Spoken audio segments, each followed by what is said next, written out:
अगर आपको याद हो पिछली एनालिसिस की वीडियो में भी मैंने ये बात छेड़ी थी कि श्रीलंका के भारत के खिलाफ इस T20 सीरीज में जीतने के चांसेस बढ़ जाएंगे अगर ये एक नामुनासिब से पिच बनाएंगे। अगर ये 50-50 पिच बनाएंगे जिसको अंग्रेजी जुबान में टैकी कहते हैं, थोड़ी सी ग्राइंडर्स पिच जहां पे आपको रन्स करने के लिए कोशिश करनी पड़ती है और गिवन नहीं होता कि शॉट खेलेंगे छक्का लगेगा चौका लगेगा।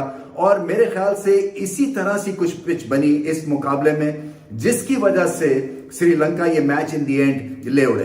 सो टेक्टिकली बहुत बेहतर एक तरह से परफॉर्मेंस थी श्रीलंका के ब्रेन ट्रस्ट की, क्योंकि देखिए सरफेस जो है ना उससे बड़ा फर्क पड़ता है। आप अपनी टीम की सिलेक्शन बेहतर कर सकते हैं, आप स्ट्रेटेजी बेहतर बना सकते हैं, आप ऑपोजिशन की स्ट्रेंथ को थोड़ा सा न्यूट्रलाइज और नलिफाई कर सकते हैं। और एग्जैक्टली इस दफा श्रीलंका ने यही किया, क्योंकि बैटिंग करना आसान नहीं थी, गेंद स्पिन हो रहा था, गेंद रुक रहा था, चेंज ऑफ पेस से काम लेना था और बहुत लड़ाई की भारत ने। देखिए भारत के जो ऑप्शन थे वो लिमिटेड थे, कोविड की वजह से सिलेक्शन के लिए पूरी टीम अवेलेबल नहीं थी, फिर भी नाक के चने चबा दिए श्रीलंका की टीम को, मगर जीत होती है। और आई थिंक आगे चल के श्रीलंका को पता चलेगा कि अपनी स्ट्रेंथ पे भी आपको खेलना है, मगर दूसरे की स्ट्रेंथ को नलिफाई करके भी आप मैच को अपने काबू में कर सकते हैं। वो जो एक भुवी का ओवर था, सेकंड लास्ट ओवर, जिसमें उनको छक्का लग गया, वहीं पे मैच जो है हाथ से निकल गया भारत के। और होता है कई दफा एक्सपीरियंस हैंड भी जो है वो खता खा जाते हैं, बट ओवरऑल फाइट बड़ी अच्छी दिखी भारत की तरफ से।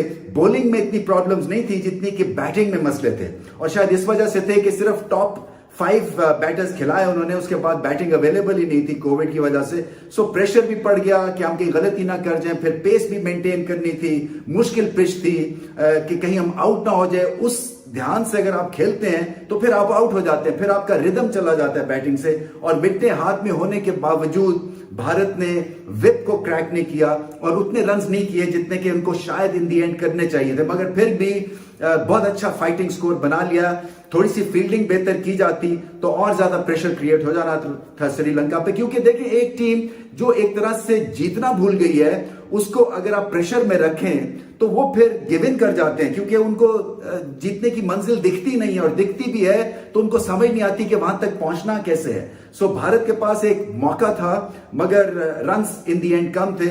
श्रीलंका को दाद इसलिए देनी पड़ेगी कि एक तो उन्होंने काबू अपने जो उनकी नर्व्स थी वो काबू में रखी, और बहुत बड़ी फतह है ये, इसलिए कि बेशक ये भारत की पूरी मुकम्मल टीम नहीं है, मगर जीतने से इनकी जो डगर है और इनकी जो राह है वो हमवार होगी, और जीतने के कॉन्फिडेंस से बहुत सारी चीजें जो हैं, मसले मसाइल आपके हल हो जाते हैं। कप्तान से प्रेशर हट जाता है, ब्रेन ट्रस्ट से प्रेशर हट जाता है, प्लेयर्स में अपना कॉन्फिडेंस और खुद एतमादी आ जाती है, जो कि बुरी बात नहीं है। सो तीसरा मैच जो है वो खासा एक्साइटिंग हो गया है। मैं समझता हूं कि फिर से श्रीलंका को ऐसी पिच बनानी पड़ेगी भारत को घायल करने के लिए, मगर भारत भी सीखेंगे इस डिफीट से, क्योंकि यंग टीम है उनकी भी, in terms of experience talent तो है, मगर इंटरनेशनल क्रिकेट कुछ और ही चीज डिमांड करती है, ये मुख्तलिफ तरह का प्रेशर है। सो बेशक बहुत सारे इन प्लेयर्स ने आईपीएल में बेनतहा अच्छी परफॉर्मेंसेस दिखाई हों, मगर जो इंटरनेशनल क्रिकेट का प्रेशर है वो अलग होता है। सो लर्निंग कर्व है इस टीम का भी, भारत की हारने से सीखेंगे, खड़े होंगे। और सक्रिया के लिए भी कमाल का दिन था, आखिरी ओवर करना पड़ा उनको।